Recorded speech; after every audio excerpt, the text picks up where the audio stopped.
Ia menginginkan agar yang diciptakannya hidup dalam kasih, saling memelihara, menopang, dan melengkapi. Cinta adalah kehidupan. Karena cinta kita hidup dalam damai sejahtera Allah. Cinta bukan sekedar kata, cinta adalah juga tindakan. Dari tindakan yang penuh cinta, kita melihat wajah Allah yang mencintai kita. Betapa indahnya kehidupan keluarga yang penuh dengan cinta. Betapa indahnya jika suami dan istri hidup penuh dengan cinta. Betapa bahagianya orang tua dan anak membangun kehidupannya dengan cinta yang mereka miliki, dan betapa hangatnya jika dunia ini hidup dalam cinta.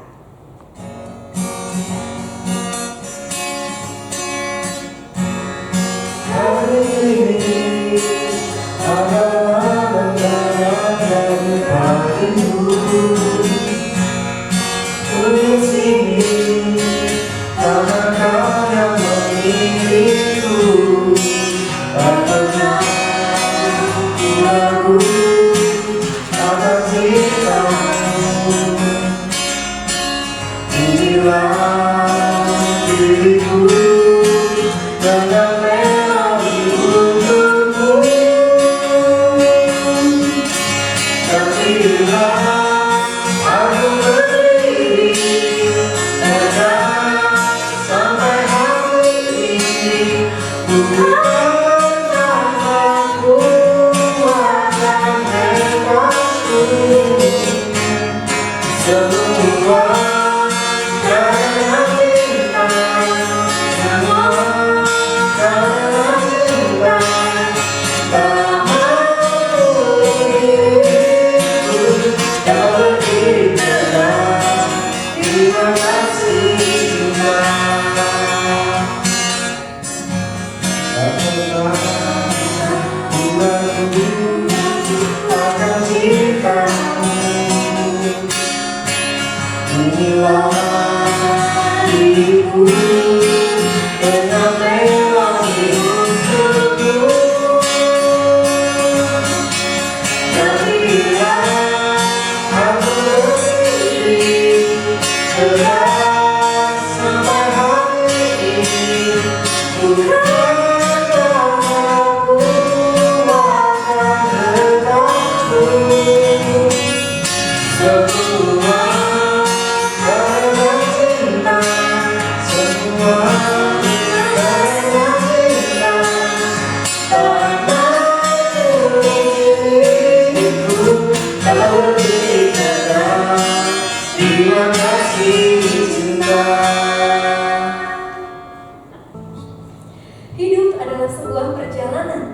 Dalam suka maupun duka, sehat maupun sakit, gagal maupun berhasil. Adakah cinta di setiap perjalanan itu? Jangan-jangan cinta telah hilang. Yang tersisa hanyalah rutinitas belaka. Datanglah kepada Sang Maha Cinta agar cinta kasihnya melimpahi kita bersama keluarga.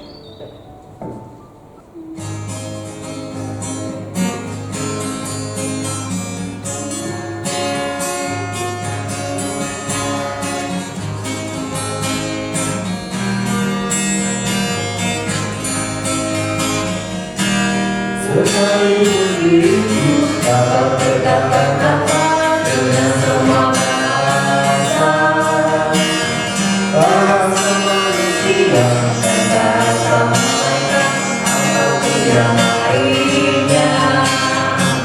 Tapi jika aku tak mempunyai kasih, aku serupa kau yang menemani dan geli. Sekalipun diriku memiliki karunia kedua, sekalipun diriku punya iman sempurna untuk tindakanku, tapi jika aku tak mempunyai kasih, tiada berguna bagi diriku, tiada berguna diriku. Pertolongan kita adalah di dalam nama Tuhan yang menjadikan langit dan bumi.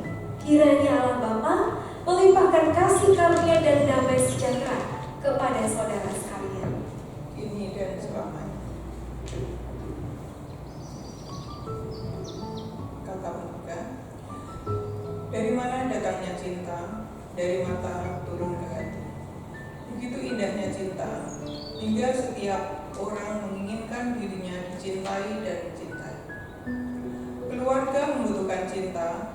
Ketika pernikahan mulanya dibangun, cinta mewarnainya. Namun kalau perjalanan hidup ini kita hadapi, di manakah cinta itu? Seringkali perselisihan, kebekuan, gambarnya kehidupan keluarga justru yang kita temukan. Kita terasa menjadi letih menjalani kehidupan ini. Betapa mudahnya kita menyakiti, betapa rentangnya kita menjatuhkan mereka yang seharusnya kita cintai. Oleh karena itu, melalui ibadah penutupan bulan keluarga saat ini, kita diajak untuk tidak hanya merasakan kembali gelora cinta. Tidak cukup pula kita hanya merefleksikan kembali makna cinta dalam kehidupan pernikahan kita. Kita diajak untuk melatih kembali cinta yang kita miliki. Walaupun langkah hidup kita tertatih-tatih, cinta akan menguatkan hingga pada kesudahan kita di dunia ini. Bagaimanapun pergumulan diri dan keluarga kita, marilah kita datang kepada Tuhan. Hadirkanlah Dia dalam perjumpaan kita bersama orang-orang yang kita cintai dalam keluarga, sehingga keluarga kita senantiasa berpusat kepada-Nya.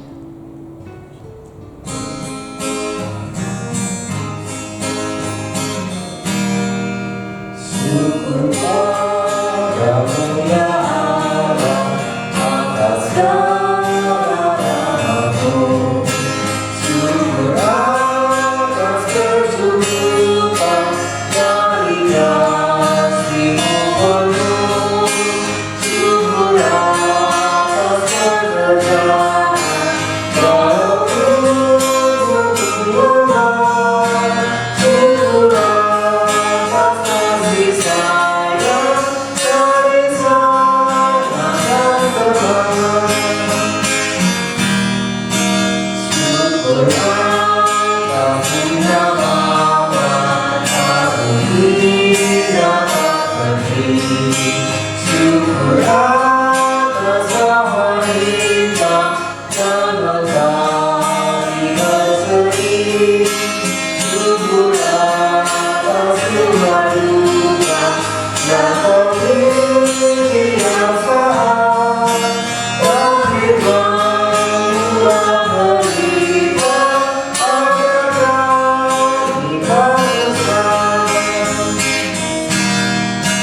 Syukur atas keluarga kasih yang besar.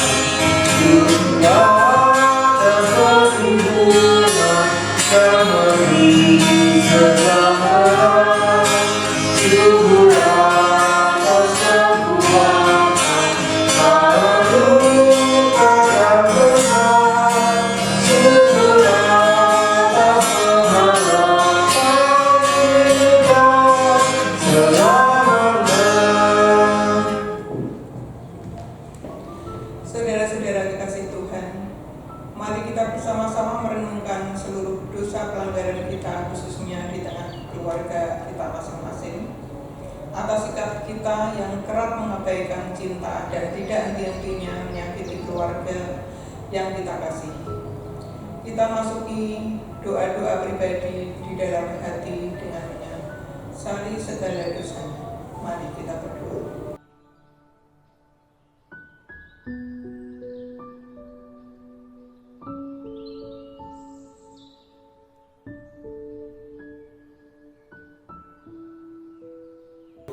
Bapa, inilah doa pengakuan dosa anak-anak-Mu yang pada saat ini kami naikkan. Kiranya Bapa boleh menerima dan boleh mengampuni anak-anak-Mu. Bapa, ampunilah segala dosa dan pelanggaran kami yang disengaja maupun yang tidak disengaja. Kiranya Bapa boleh mengampuni segala dosa-dosa kami. Amin.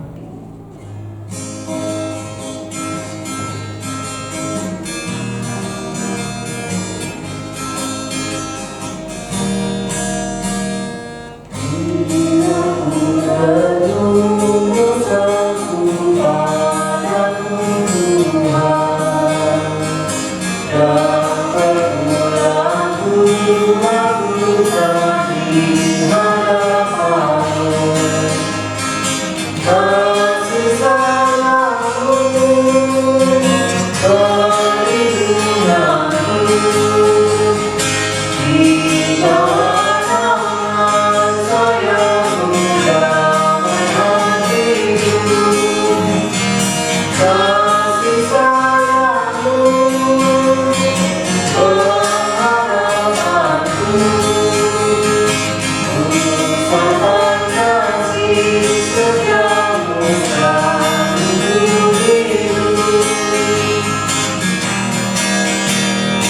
Perasaanku dan sombongku masih mengorak, iri hati dan berlimpahkan dengan semangat. Kasih sayangmu, perlindunganmu, di bawah naungan sayangmu damai hatiku. Kasih sayangmu, pengharapanku,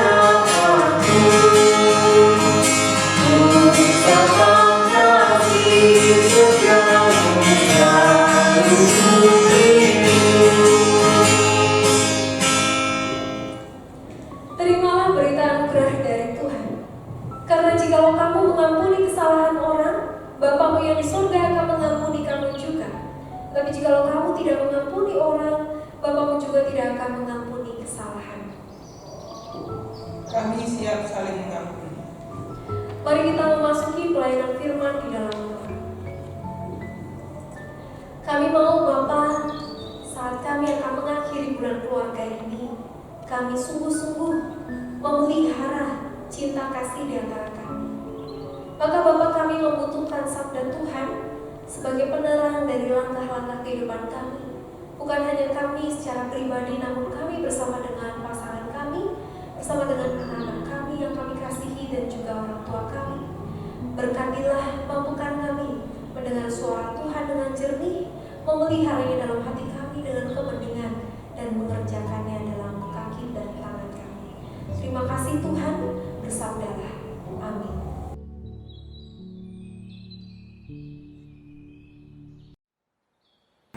Selamat pagi Bapak Ibu Saudara yang dikasihi oleh Tuhan Yesus Kristus. Mari kita membaca bagian dari firman Tuhan dari Injil Matius pasal 22 ayatnya yang ke-34 sampai dengan 46. Ketika orang-orang Farisi mendengar bahwa Yesus telah membuat orang-orang Saduki itu bungkam, berkumpullah mereka, dan seorang dari mereka, seorang ahli Taurat, bertanya untuk mencobai dia. "Guru, hukum manakah yang terutama dalam hukum Taurat?" Jawab Yesus kepadanya, "Kasihilah Tuhan Allahmu dengan segenap hatimu dan dengan segenap jiwamu dan dengan segenap akal budimu. Itulah hukum yang terutama dan yang pertama. Dan hukum yang kedua yang sama dengan itu ialah, kasihilah sesamamu manusia seperti dirimu sendiri. Pada kedua hukum inilah tergantung seluruh hukum Taurat dan kitab para nabi." Ketika orang-orang Farisi sedang berkumpul, Yesus bertanya kepada mereka, katanya, "Apakah pendapatmu tentang Mesias? Anak siapakah dia?" Kata mereka kepadanya, "Anak Daud." Katanya kepada mereka, "Jika demikian, bagaimanakah Daud oleh pimpinan roh dapat menyebut dia tuannya? Ketika ia berkata, 'Tuhan telah berfirman kepada Tuanku, duduklah di sebelah kananku sampai musuh-musuhmu kutaruh di bawah kakimu.' Jadi jika Daud menyebut dia tuannya, bagaimana mungkin ia anaknya pula?" Tidak ada seorang pun yang dapat menjawabnya, dan sejak hari itu tidak ada seseorang pun yang berani menanyakan sesuatu kepadanya. Demikianlah Injil Tuhan Yesus Kristus. Berbahagialah kita yang mendengarkannya dan yang memeliharanya. Haleluya. Bapak Ibu Saudara, hari ini kita ada di dalam tema melatih cinta. Kalau beberapa waktu yang lalu kita bicara soal banyak hal ya, seputar merawat keluarga. Nah, kini saatnya kita menutup bulan keluarga dengan melatih cinta. Bapak Ibu Saudara, bagian perikop yang kita baca adalah sesuatu yang sangat sering kita dengar,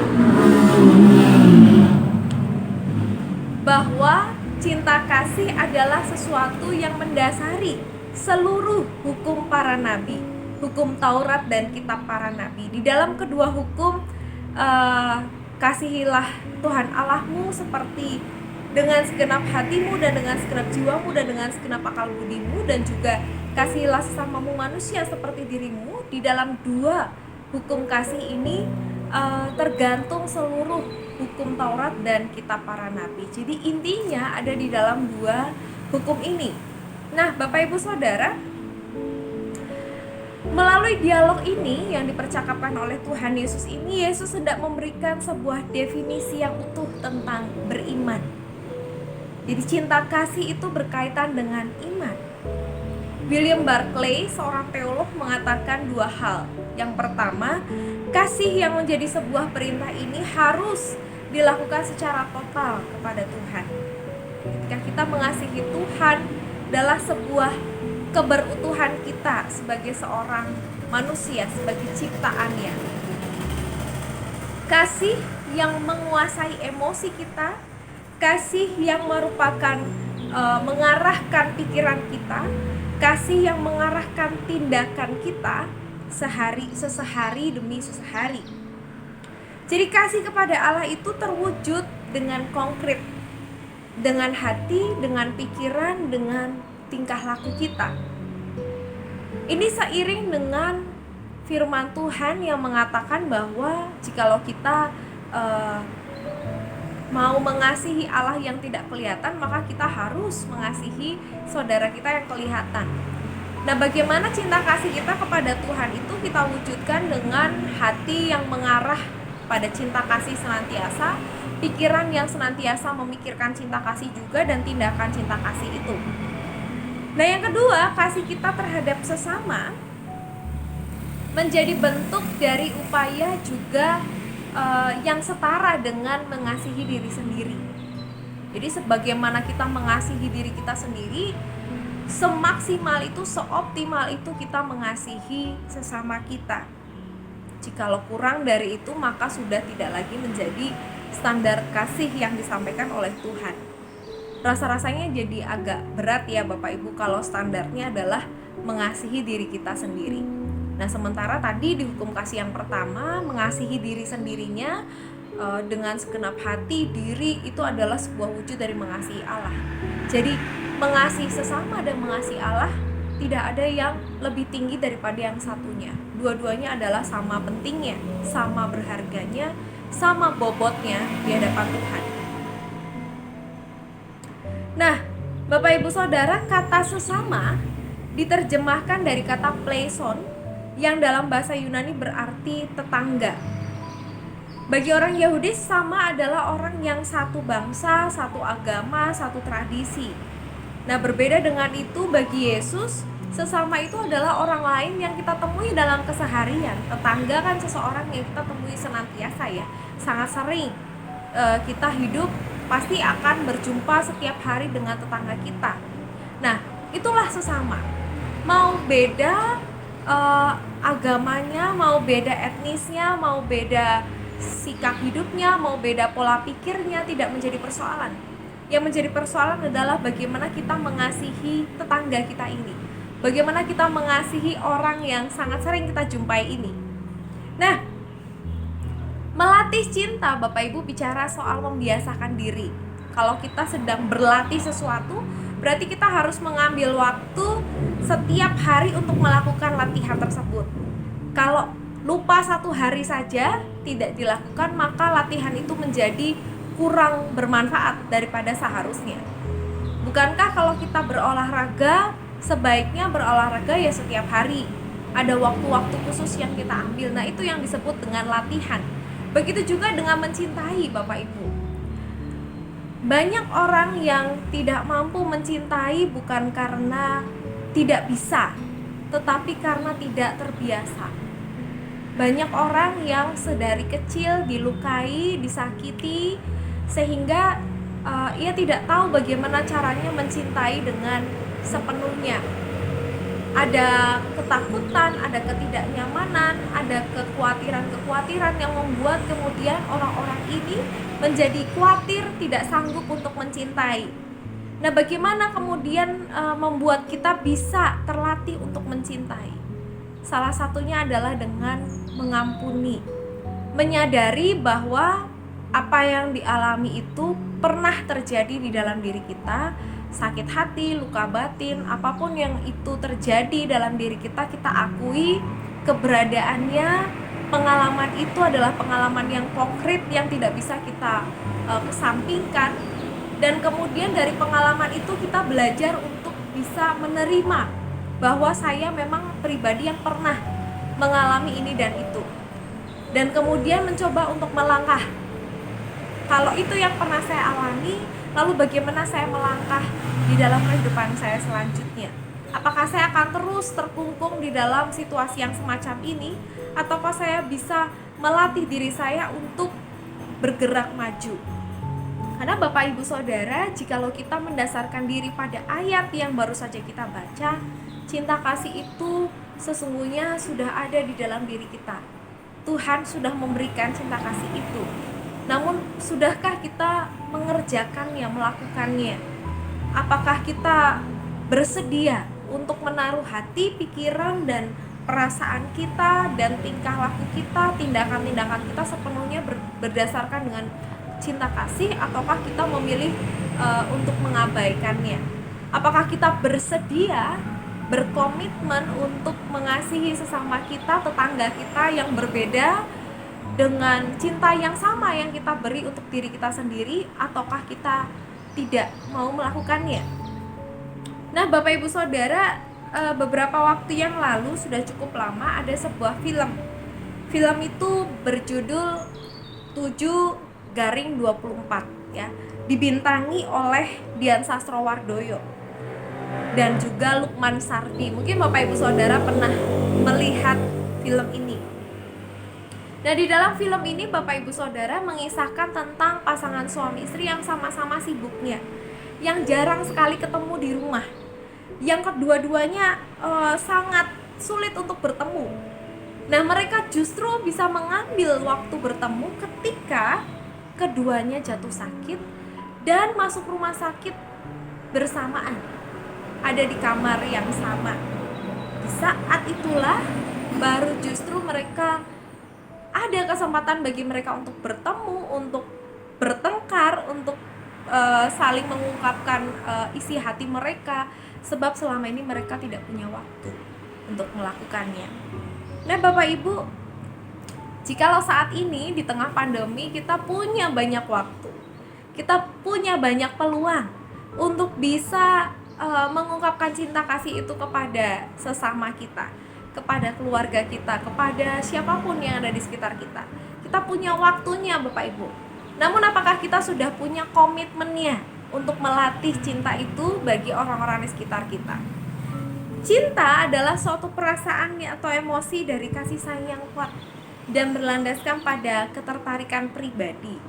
Salah satu dimensinya bicara soal ketertarikan pribadi. Cinta merupakan sesuatu yang baik, sifat yang baik, yang mewarisi semua kebaikan, perasaan, belas kasih, dan kasih sayang. Namun bukan hanya berhenti pada perasaan saja. Cinta membutuhkan tindakan yang nyata, Bapak Ibu Saudara. Membutuhkan tangan, kaki kita, seluruh upaya kita untuk mengungkapkan yang baik itu tadi, perasaan yang baik itu tadi, sehingga bisa dirasakan oleh orang yang kita kasihi. Nah, Bapak Ibu Saudara, seorang berkebangsaan Jerman yang bernama Erich Fromm, dia adalah seorang teolog khususnya di bidang pendidikan Kristiani. Erich Fromm dikenal dengan sebuah teori kritik dan psikoanalisisnya, melihat ada hal yang penting yang perlu kita pahami berkaitan dengan cinta kasih, yaitu yang pertama adalah perasaan, pengenalan, tanggung jawab, perhatian, dan juga saling menghormati.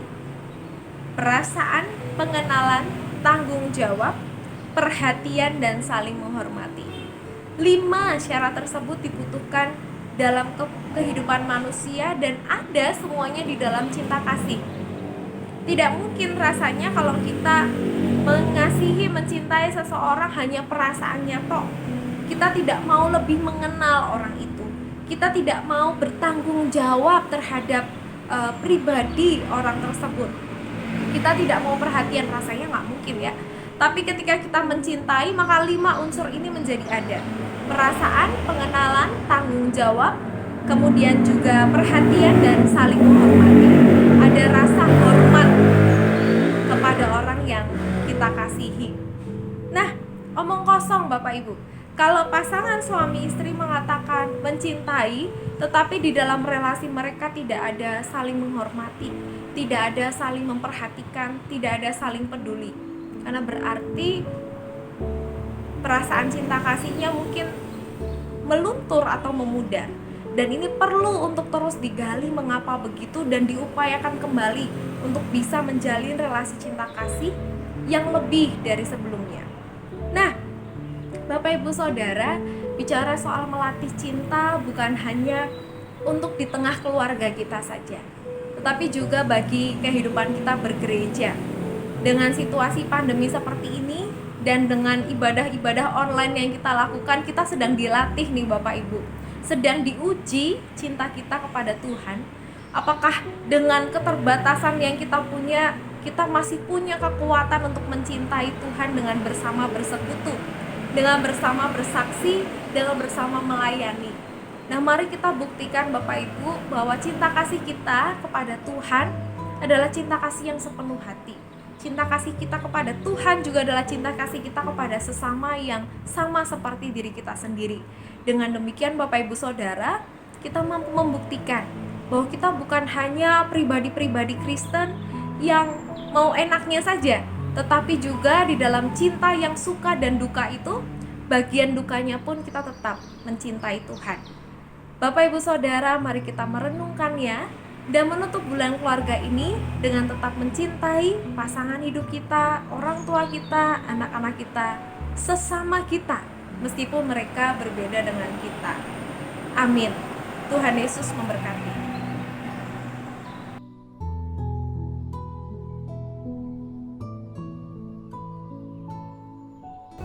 Marilah kita bersama dengan gereja Tuhan yang senantiasa disertainya, mengakui iman percaya kita dengan menyanyikan dengan penuh sukacita lagu Aku Percaya.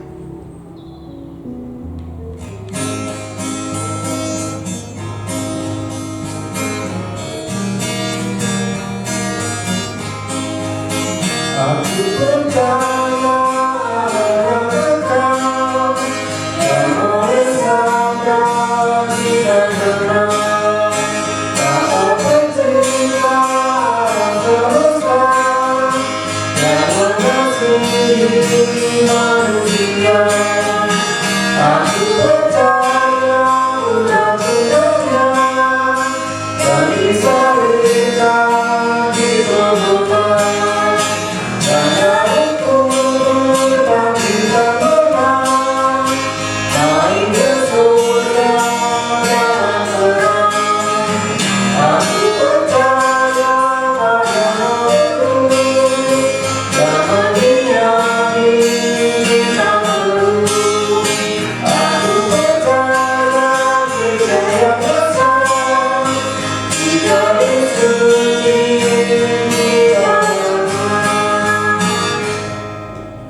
Mari kita naikkan doa syafaat kita. Bapa, kami berdoa saat ini bagi setiap keluarga yang ada di dalam gereja-Mu GKI Manifest. Setiap kami, Bapa, biar Engkau yang memampukan memberikan cinta kasih, kekuatan, pengampunan, keterbukaan, sehingga kami boleh melewati kehidupan kami bersama dengan pasangan kami, dengan anak-anak kami dan orang tua kami.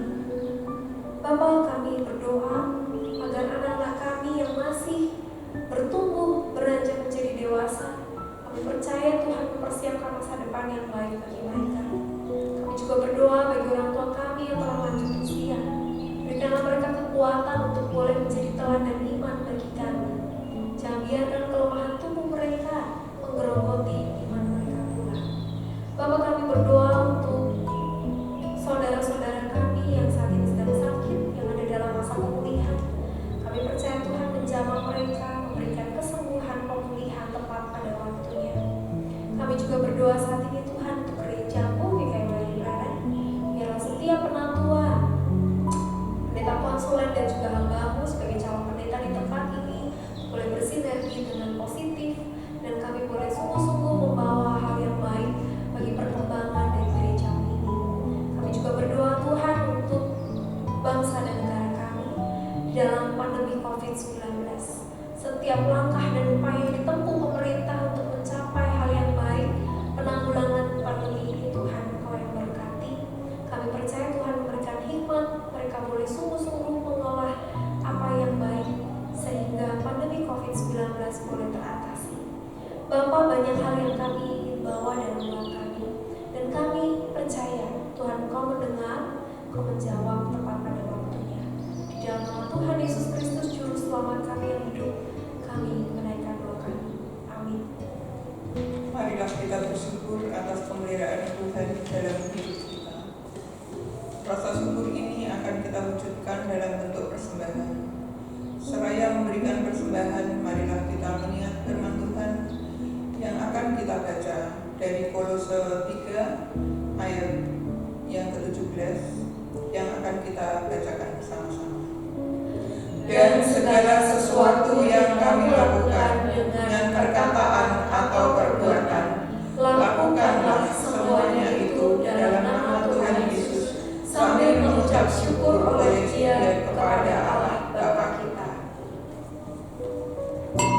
Dalam kesempatan ini, kita hendak menyatakan syukur melalui persembahan kita. Bapak, Ibu, Saudara dapat menyampaikan persembahan dengan menghubungi majelis jemaat atau dapat disampaikan melalui transfer ke rekening BPD Jateng dengan nomor 3129055595 atas nama GKI Bayu Barat. Mari kita membawanya dengan syukur.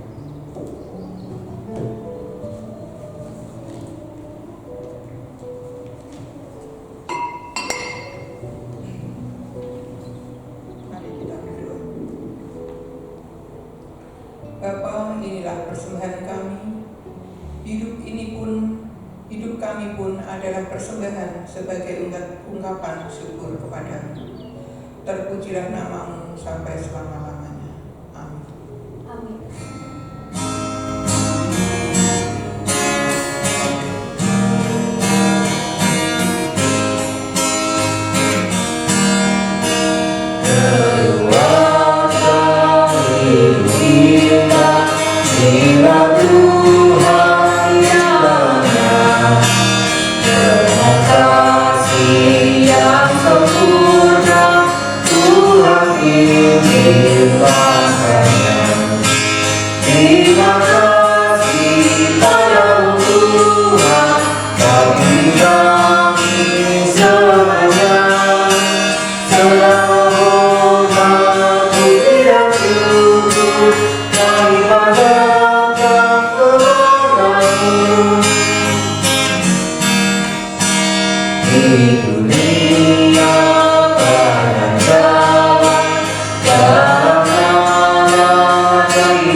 Jemaat yang dikasihi oleh Tuhan Yesus Kristus, mari kita mengarahkan hati kepada Tuhan. Kami mengarahkan hati kepada Tuhan. Jadilah saksi Kristus, Kami menjadi saksinya, terpujilah Tuhan. kini dan selamanya. Mari bersama menerima berkat Tuhan. Kasih setia Allah Bapa, karya penyelamatan Tuhan Yesus Kristus, dan penyertaan Roh Kudus menyertai kita